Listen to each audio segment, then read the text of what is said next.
En una ocasión escuché decir a un predicador que la tentación es como una arma que carga el diablo para que te pegues un tiro y así destroces tu vida espiritual. He de reconocer que la frase tiene fuerza y es muy gráfica, y aunque quiero entender lo que el predicador pretendía comunicar con la frase, lo cierto es que no estoy nada de acuerdo con el contenido de la misma. En primer lugar, porque la tentación, cierto es que es un serio peligro para nuestra vida espiritual, pero como pretendo demostrar mediante la palabra y mediante el sermón de este domingo, la tentación es una invitación a caer, pero puede convertirse en una oportunidad para crecer. En segundo lugar, la frase hace a Satanás totalmente responsable de la tentación, mientras que la palabra de Dios enseña que si bien es cierto que Dios nunca, pero nunca está detrás de la tentación, no es solo el diablo el que está detrás de la tentación. Y finalmente, la frase comunica la idea de que caer en la tentación te destroza la vida espiritual. Y si bien es cierto que cuando uno cede a la tentación y peca, con ello rompe su relación personal con Dios. Pero la palabra enseña que hay solución, que la cruz es la solución de Dios y que si confesamos nuestros pecados, fiel es Dios para perdonarnos y limpiarnos de toda maldad. Hace unos domingos prediqué en base a los primeros versículos del capítulo 1 de Santiago sobre la productividad de las pruebas. Hoy, basándome también en Santiago capítulo 1, pero en los versículos del 13 al 15, quisiera plantear la pregunta: ¿pueden ser las tentaciones productivas? Veamos qué dice Santiago. Leamos Santiago 1 del 13 al 15. Que nadie diga cuando es tentado, soy tentado por Dios, porque Dios no puede ser tentado por el mal y él mismo no tienta a nadie, sino que cada uno es tentado cuando es llevado y seducido por su propia pasión. Después, cuando la pasión ha concebido, da luz al pecado, y cuando el pecado es consumado, engendra la muerte. La tentación y la prueba, ¿son dos realidades espirituales diferentes o son una misma realidad que según la actitud que tengamos ante ella deriva en una u otra? Tenemos tendencia a pensar que las pruebas y las tentaciones son dos realidades espirituales muy diferentes, y aunque ciertamente lo son, como veremos a continuación, están más relacionadas de lo que en principio creemos. De hecho, Santiago en el capítulo 1 prácticamente enlaza el tema de la prueba con el tema de la tentación, y como ya mencioné en el anterior sermón, hemos de tener muy presente que la palabra en el original griego para prueba y tentación en este pasaje es la misma, peraimos. Lo cierto es que aunque la prueba y la tentación evidentemente no son la misma realidad, sí que están íntimamente relacionadas, dado que una prueba mal enfocada puede acabar convirtiéndose en una fuente de tentación. En la mayoría de las ocasiones hay un hilo muy fino entre prueba y tentación. Es por ello que la palabra griega peraimos se puede traducir correctamente tanto como prueba o tentación. La traducción más acertada va a depender del contexto en que ésta se encuentre. Pero hemos de afirmar que aunque el griego utilice la misma palabra para hablar de prueba y tentación, lo cierto es que hay una gran diferencia entre ellas. Intentaré comunicar esa diferencia de una forma sencilla y algo pegadiza, para que así sea más fácil recordarlos y quedarnos con la diferencia. Mientras que la prueba es una invitación a crecer, la tentación es una invitación a caer. Otra gran diferencia entre prueba y tentación es la que enseña el versículo 13 de nuestro pasaje, y es que Dios nunca genera o provoca la tentación, pero que sí está detrás de la prueba. He aquí las paradojas que tiene la realidad espiritual. Una prueba que en sí misma es una invitación a crecer siempre que se enfoque correctamente, al hacerlo de forma incorrecta puede convertirse en una ocasión para caer. Y por otro lado, la tentación que en sí misma es una invitación a caer, si es resistida, si es vencida, se convierte en una ocasión para crecer. De todo ello hablaremos en un instante. Pero empecemos por preguntarnos, ¿qué es la tentación? La tentación es una inducción a pecar, una invitación a desobedecer, la voluntad de Dios. La tentación en sí misma no es pecado. Ser tentado no es pecar. Caer en la tentación sí que lo es. La tentación, en la mayoría de los casos, consiste en que llevemos algo que en sí mismo es bueno más allá de la voluntad de Dios para que de esta manera se convierta en pecado. La tentación es una invitación a relajarnos en cuanto a nuestra santidad personal, rebajando el listón de las exigencias éticas y morales de la palabra de Dios. En la tentación, el tentador nos hace ver, y con razón, y aquí el verdadero peligro, que tal cosa en sí misma no es pecado, que es lícita, que incluso la palabra de Dios no la prohíbe.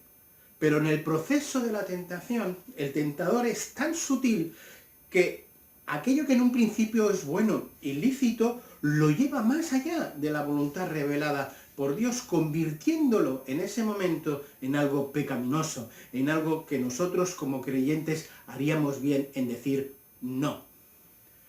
Pongamos un ejemplo. Descansar. Descansar es bueno. Descansar es legítimo. Descansar es necesario para nuestro bienestar físico, emocional, incluso espiritual. El mismo Dios descansó e instituyó tiempos para el descanso. Pero Satanás nos puede tentar a llevar el descanso más allá de la voluntad de Dios permite, hasta convertir el descanso en vagancia, pereza, lo cual evidentemente es pecado. Otro ejemplo, bailar. Bailar en sí mismo no es pecado. Encontramos varios textos en la palabra de Dios donde el pueblo danza de gozo delante del Señor. Pero el tentador puede y sabe llevar esa actividad más allá de lo que expresa la voluntad de Dios. Sabe llevar esa actividad a lugares y ambientes no solo de dudoso calibre, sino totalmente peligrosos. Además, el tentador puede hacer combinar el baile con el exceso de alcohol o con las drogas, cosa que están abiertamente fuera de la voluntad de Dios. El tentador puede y sabe convertir algo neutro, como el baile, en una actividad totalmente mundana, de la cual los creyentes haríamos muy bien en evitar. Aunque en momentos puntuales de nuestra vida haya ocasiones en que tengamos cierta confusión para distinguir entre tentación y prueba, la realidad es que no es tan fácil diferenciarlas, que no es tan difícil, dado que, como ya he mencionado, la tentación es una invitación a caer y la prueba es una invitación a crecer. La tentación proviene de Satanás, del tentador, del enemigo de nuestras almas. La prueba proviene de Dios. Algo o algunos dirán que la prueba no proviene de Dios, sino que Dios solo la permite. Eso, si me lo permitís, es un sofismo, porque Dios, que está al control de todo, permite tanto la prueba como permite que Satanás nos tiente. Es tan claro que Dios permite que seamos tentados que, como veremos más adelante, pone límites a Satanás en la tentación. Que Dios permita la tentación no quiere decir que Dios esté detrás de la tentación. Santiago tiene especial interés en dejar claro este asunto. Lo que ocurre es que Dios es tan poderoso y creativo que es capaz de darnos la oportunidad de que algo tan peligroso como es en sí misma una tentación pueda resultar en beneficio espiritual para nosotros si somos capaces de resistirla correctamente. Santiago quiere dejar muy claro que si bien Dios permite la tentación y pone límites a esta, nunca, pero nunca proviene de Él. La pregunta es, si no proviene de Dios, ¿de dónde proviene? Hay una respuesta que inmediatamente nos viene a la mente y es, la tentación viene de Satanás. Y la respuesta que da Santiago es sí, pero no siempre. Santiago, a la pregunta ¿de dónde provienen las tentaciones?, da tres respuestas. Primera, no vienen de Dios. Segunda, vienen de nuestra concupiscencia, de nuestra propia pasión. Y tercero, Satanás las aprovecha para hacernos caer. por la forma enfática en que Santiago niega el hecho de que Dios no está detrás de las tentaciones, es evidente que algunos de los primeros receptores de la epístola así lo debían creer. Santiago les da dos razones para demostrarles su error. Primera, Dios no puede ser tentado. Y segunda, Dios no tienta a nadie. Dios, debido a que una de las facetas más destacables de su naturaleza es su santidad, esto es que está absolutamente separado del pecado, es lo que le hace totalmente invulnerable a la tentación. Dios, debido a su propio carácter santo, no tan solo no produce pecado, sino que tampoco se origina en él ningún deseo hacia el pecado. ¿Es Dios todopoderoso? Evidentemente que sí, pero hay cosas que Dios no puede hacer. Él no puede ir en contra de su propia naturaleza y de su propio carácter. Es por ello que, según nos revela la misma palabra de Dios, Dios no puede mentir según Tito 1:2 y no puede negarse a sí mismo según 2 Timoteo 2:13. Y como estamos viendo en este momento, otra cosa de las que no puede hacer Dios es pecar ni incitar a nadie a pecar. Si las tentaciones no tienen su fuente de origen en Dios, ¿dónde se originan? Santiago no empieza por donde nosotros normalmente empezamos, que es echando balones fuera y culpando a Satanás, sino que empieza por el propio corazón del hombre, por su propia naturaleza pecaminosa. Concupiscencia, literalmente, significa tener un deseo profundo hacia algo, pasión. Por tanto, las tentaciones se originan principalmente en los deseos intensos, en las pasiones que hay en el interior del hombre y de la mujer. Cuando nosotros, ante la pregunta ¿de dónde provienen las tentaciones?, respondemos de Satanás, normalmente es un intento inconsciente de evitar nuestra responsabilidad y de hacer a Satanás el único responsable y culpable de nuestras acciones. Satanás se convierte así muchas veces en nuestra justificación espiritual para enfrentarnos a nuestra propia y así no enfrentarnos a nuestra propia responsabilidad. Nosotros, por muy avanzados y muy distanciados en el tiempo que estemos de Adán y de Eva, en el fondo utilizamos las mismas excusas que ellos. No fui yo el culpable de comer el fruto prohibido, fue la serpiente la que me incitó. Es cierto que Satanás es el que apela a nuestros instintos para que caigamos, pero somos nosotros y no Satanás los que cometemos la acción. Por eso Santiago, antes de culpabilizar y de hacer responsable a Satanás, sitúa las cosas en su debido lugar.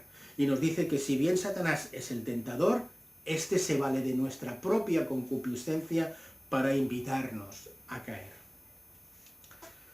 Santiago, de una forma muy didáctica, nos enseña en los versículos 14 y 15 cuál es el proceso que se desarrolla dentro de nuestra propia concupiscencia, esto es, dentro de nuestra propia naturaleza y de nuestro ser interior, en el momento en que se produce la tentación.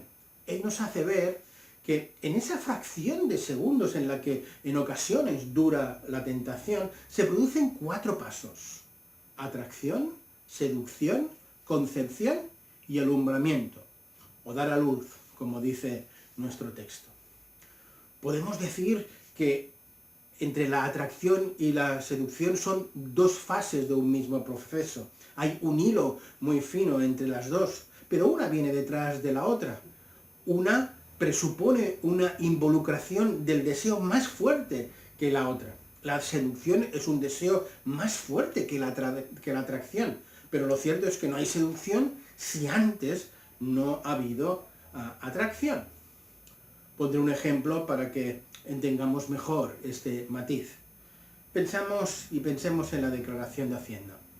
En un principio soy atraído por la idea de no declarar todo en la declaración de Hacienda.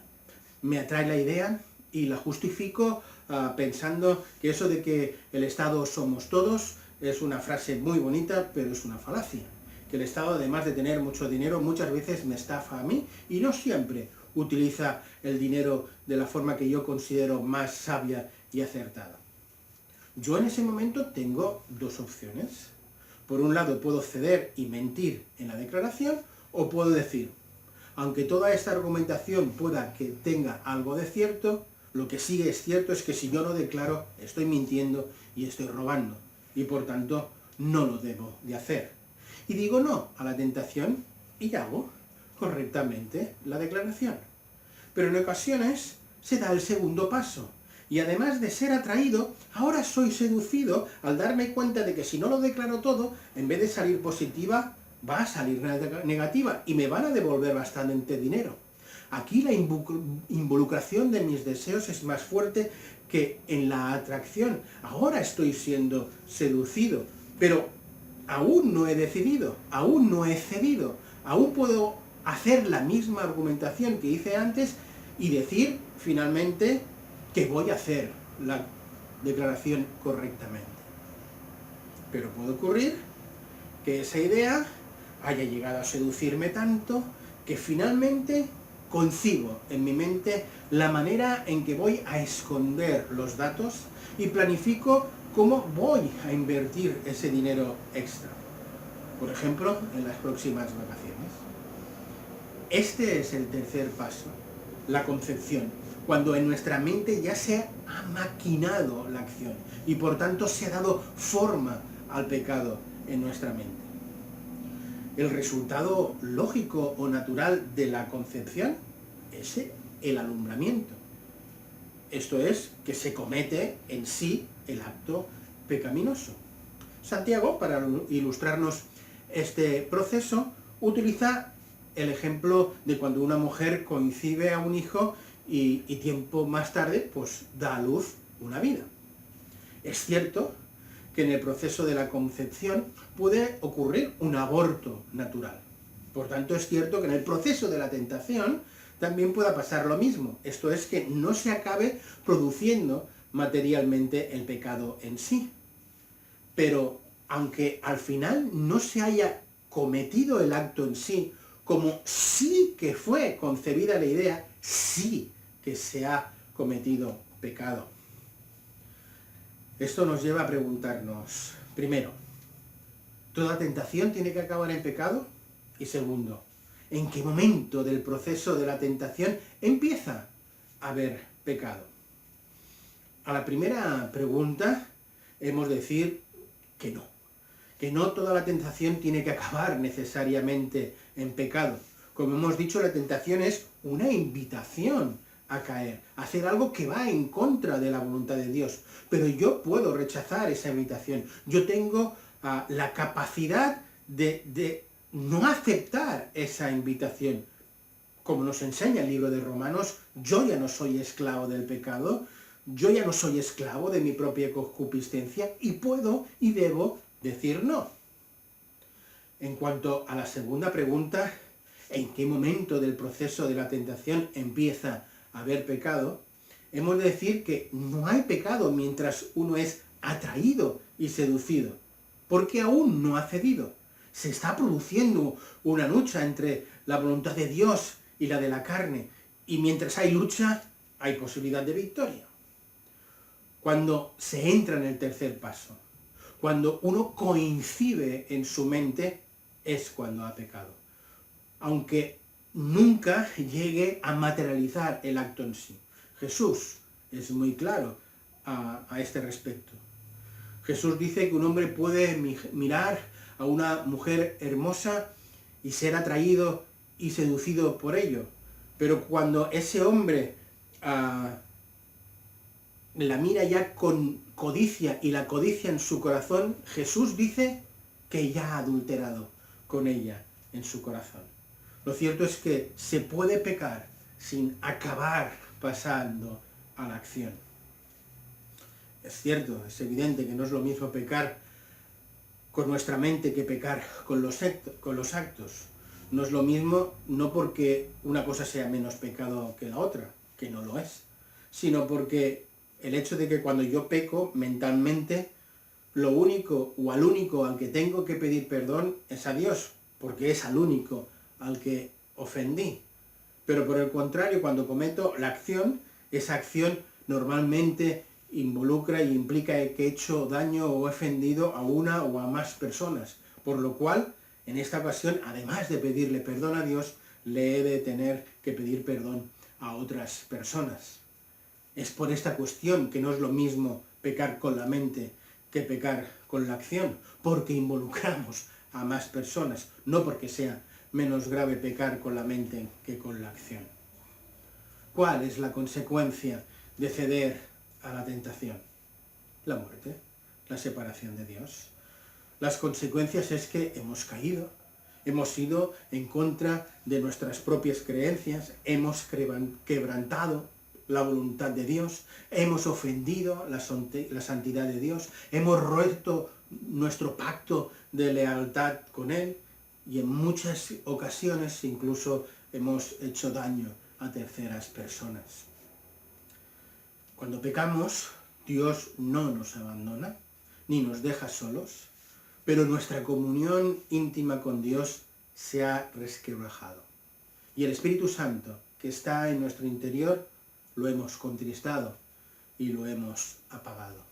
Todas esas son las consecuencias de no decir no a esa invitación a caer. Consideremos ahora por un momento un tema relevante, como es la actividad de Dios en todo este proceso de la tentación. Es cierto que la tentación no procede de Dios y es cierto que Dios no tienta a nadie, pero ello no quiere decir que Dios no esté presente y activo durante el proceso de la tentación. La intervención de Dios en el proceso de la tentación tiene lugar en los dos primeros pasos que hemos dicho en los que aún no hay pecado. Esto es, cuando estamos siendo atraídos y seducidos, cuando se está produciendo esa lucha en nuestro interior. Según la enseñanza de la palabra en 1 Corintios 10:13, la actuación de Dios en ese preciso momento es doble. Mirad conmigo la enseñanza en 1 Corintios 10:13. No os ha sobrevenido ninguna tentación que no sea humana. Fiel es Dios, que no permitirá que vosotros seáis tentados más allá de lo que podéis soportar, sino que con la tentación proveerá también la vía de escape, a fin de que podáis resistirla. Este versículo da una perfecta respuesta a las tres excusas más comunes que solemos esgrimir después de que hemos cedido a la tentación. La primera es que esa tentación era sobrehumana. No había hombre en la tierra que pudiera resistir tal tentación. La respuesta de Dios es no. No ha sobrevenido ninguna tentación que no sea humana. Dios permite que Satanás nos tiente, pero no le permite que esa tentación sea sobrehumana. Satanás tiene sus limitaciones. Segunda excusa que solemos poner es que esta tentación iba más allá de mi capacidad de resistencia. Era totalmente imposible que no cediera a ella. A esto Dios responde que no va a dejar que seamos tentados más allá de lo que podamos resistir. Dios no solo no permite que Satanás nos tiente con algo sobrenatural, sino que no permite que Satanás nos tiente más allá de nuestra capacidad de resistencia. Tú y yo tenemos una capacidad de resistencia diferente. Tú puedes resistir hasta un punto y yo hasta otro. Nuestras capacidades de resistencia no tienen por qué ser necesariamente la misma. Dios las conoce y le dice a Satanás, hasta aquí has llegado. No puedes pasar de aquí. Pero aún a nosotros nos queda una última y tercera excusa. Es que no había salida posible. No me quedaba otro camino que escoger, no tenía otra opción que ceder. A esto Dios responde que con la tentación también dará la salida para que la podamos soportar. En todo proceso de tentación, Dios está presente. No nos deja solos ante el peligro, dado que además de poner límites a Satanás, nos da la salida para que la podamos soportar. Pero aún nos queda una última pregunta que responder, que habita, creo, en lo más hondo de nuestro corazón, y es: ¿por qué permite Dios que seamos tentados? ¿No será que Dios tiene algún propósito bueno al permitirnos que seamos tentados? ¿Que Dios tiene uno o varios propósitos detrás de la prueba? Es algo que prácticamente todo creyente admite y reconoce, y que ya pudimos comprobar en la anterior predicación. Pero que Dios tenga algún propósito detrás de la tentación es algo que pocos creyentes parece que tengan claro. En esta mañana quisiera compartir con vosotros de forma muy breve dos áreas de nuestra vida que son puestas a prueba cuando somos tentados, y que si son superadas resultan en crecimiento y fortalecimiento espiritual. Primera, la tentación pone a prueba nuestro amor por Dios. ¿Amamos a Dios? Nuestra respuesta impulsiva es sí, claro que sí. ¿Cómo no amar a Dios cuando Él ha hecho tanto por nosotros? Pero, ¿cuánto amamos a Dios? Nuestra respuesta a la tentación es un indicador de nuestro amor por Dios. Fijaos lo que dice Primera de Juan, capítulo 2, versículos 15 al 17. Dice: no améis al mundo, ni las cosas que están en el mundo. Si alguno ama al mundo, el amor del Padre no está en él. Porque todo lo que hay en el mundo, la pasión de la carne, la pasión de los ojos y la arrogancia de la vida, no provienen del Padre, sino del mundo. Este texto nos hace ver cuáles son las fuentes de tentación: los deseos de la carne, los deseos de los ojos, la vanagloria de la vida. Y dice que todo esto proviene del mundo, y que el que ama al mundo no ama a Dios. Cada tentación se nos presenta una oportunidad que tenemos para evidenciar nuestro amor a Dios, porque nuestra respuesta a la tentación es un indicador de la cantidad y de la calidad de nuestro amor por Dios. Ante la tentación, nuestra naturaleza pecaminosa grita: hazlo. Y nuestra naturaleza espiritual grita: no lo hagas. Cuando decimos sí a Dios y no a la tentación, estamos demostrando que amamos más a Dios y que apreciamos más su santidad que nuestro propio placer. La tentación no solo pone a prueba nuestro amor por Dios, sino que además la tentación pone a prueba nuestra madurez cristiana. La tentación tiene la capacidad de desarrollar nuestro carácter cristiano. El carácter se forma en medio de las dificultades, en medio de las tempestades, no en medio de la calma.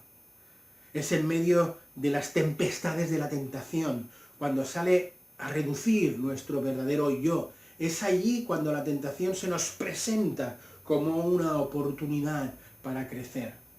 Siempre que vencemos la tentación y que vemos la tentación como algo negativo, que evidentemente lo es y que yo no voy a negar, pero la tentación en sí misma también puede tener ese aspecto positivo. Si nosotros somos capaces de darnos cuenta de qué es lo que está poniendo a la luz esa tentación.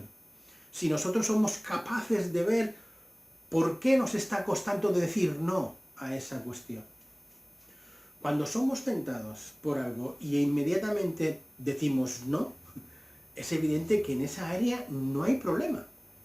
Pero si somos tentados en algo que nos cuesta mucho de vencer, nos cuesta mucho de superar, nos cuesta mucho de decir no, ese hecho pone en evidencia que en esa área las cosas no andan tan bien.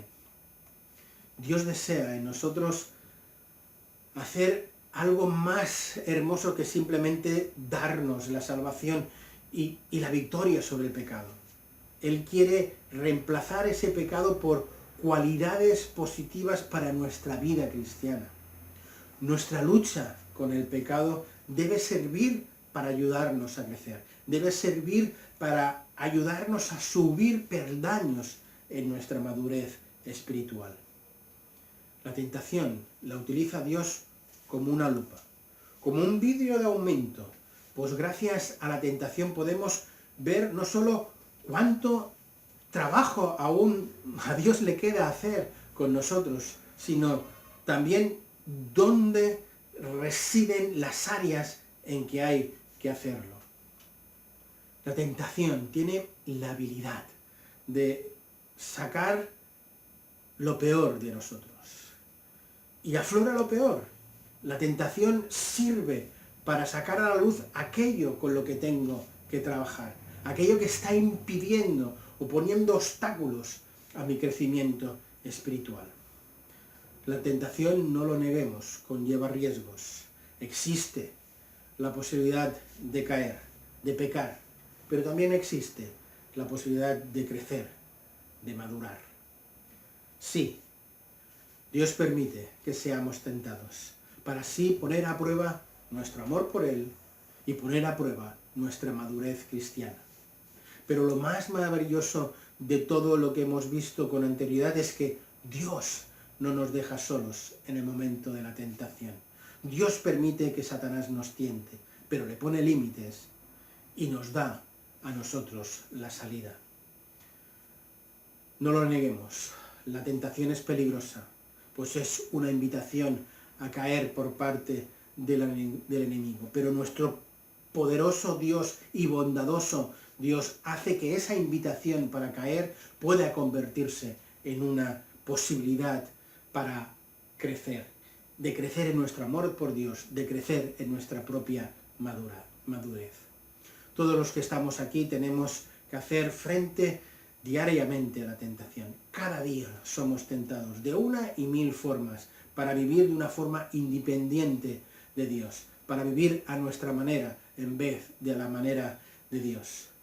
Después de este sermón, la tentación no va a ser menos real, ni menos atractiva, ni menos poderosa de lo que era antes, pero sí que espero que nuestra actitud haya cambiado y que nuestra perspectiva ante la tentación también sea diferente. Dios ni puede ser tentado ni puede tentar a nadie, pero lo que sí que puede es poner a nuestra disposición los mecanismos necesarios para vencer la tentación y para que en medio de ella podamos crecer. Con la tentación haz lo mismo que ese antiguo anuncio de la televisión sobre la droga. Simplemente di no. Di no y crecerás en el amor a Dios, en la madurez cristiana. Porque como dice el versículo 17 de nuestro pasaje, toda buena dádiva y todo don perfecto desciende de lo alto, del Padre de las luces, en el cual no hay mudanza ni sombra de variación. Que Dios bendiga la exposición de su palabra. Amén.